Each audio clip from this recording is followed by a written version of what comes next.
সকলোকে সাদৰ সম্ভাষণ জনাই মোৰ ইউটিউব চেনেল বৰ্ণিললৈ স্বাগতম জনাইছোঁ। আজি গজা মিঠাই ৰেচিপি এটা আপোনালোকলৈ লৈ আহিছোঁ। এই মিঠাইবিধ হোটেলতো পোৱা যায়, তথাপি ঘৰত সহজ আৰু কম সময়ৰ ভিতৰতে কেনেকৈ এই মিঠাইবিধ বনাব পাৰি তাকে আপোনালোকৰ লগত শ্বেয়াৰ কৰিব বিচাৰিছোঁ। আহক ভিডিঅ'টোৰ মাজলৈ আগবঢ়াওঁ। ইয়াৰ বাবে লৈছোঁ ময়দা 1 কাপ, বেকিং সোডা লৈছোঁ চামুচখনৰ 4/1 ঘিউ 4 চামুচ। এই আটাইখিনি সামগ্ৰী ভালকৈ সানি লৈছোঁ।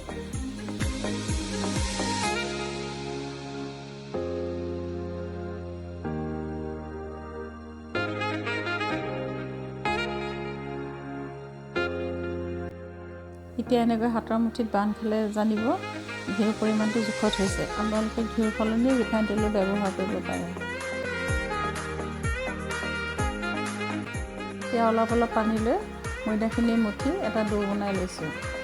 এই ডোটো 20 মিনিটমান সময় ঢাকি ৰাখি এইখিনি সময়তে এখন কেৰাহীত 1 কাপ চেনি, আধা কাপ পানী দি উতলিবলৈ দিছোঁ।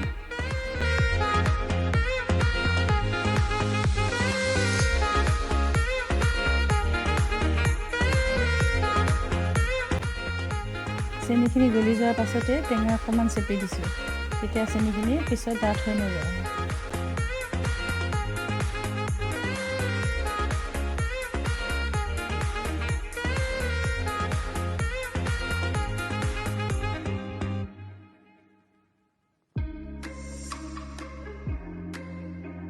এতিয়া চেনিৰ চিৰাপটো বনোৱা হৈ গ'ল। এতিয়া গেছটো অফ কৰি নমাই থৈছোঁ।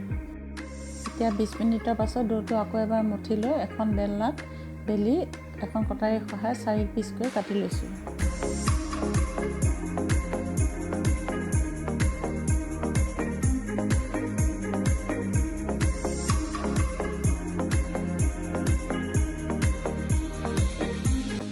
এনেকৈ কাটি লোৱা পিচ 4টা ইটোৰ ওপৰত সিটো জাপি এটা লেয়াৰ বনাই কাষটো চেপি হাতেৰে বন্ধ কৰি পুনৰ তেনেকৈ 2-3 বাৰ বেলি গজাৰ আকাৰত সৰু সৰুকৈ কাটি ল'লোঁ।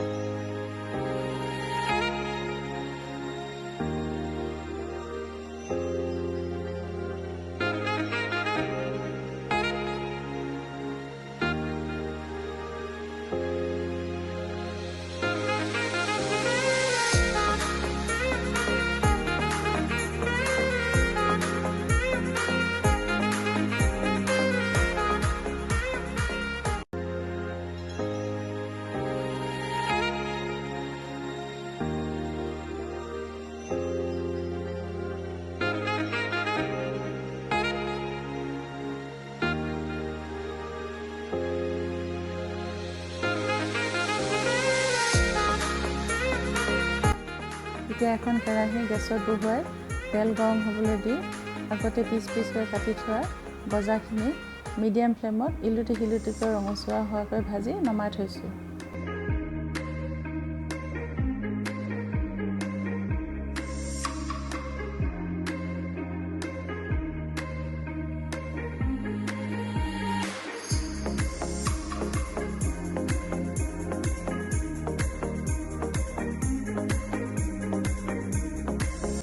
এতিয়া গজাখিনি আগতে বনাই থোৱা চেনি পানীখিনি 2-3 মিনিটমানৰ বাবে ডুবাই থৈ উঠাই থৈছোঁ। এতিয়া আমাৰ গজা খাব পৰা হ'ল। চাওকচোন ইমান সহজতে বনাব পাৰি। আপোনালোকেও বনাই চাবচোন, নিশ্চয় ভাল পাব। ভিডিঅ'টো চাই যদি ভাল পায় লাইক কমেণ্ট কৰিব। যিসকলে নতুনকৈ মোৰ চেনেলটো চাইছে প্লিজ ছাবস্ক্ৰাইব কৰি দিব, লগতে বেল আইকনটো প্ৰেছ কৰি দিব। তেতিয়া নটিফিকেশ্যনবিলাক আপোনালোকে গম পাই থাকিব নেক্সট ভিডিঅ' কি আহিব। আপোনালোক কুশলে থাকক। আজিলৈ আহোঁ, ধন্যবাদ।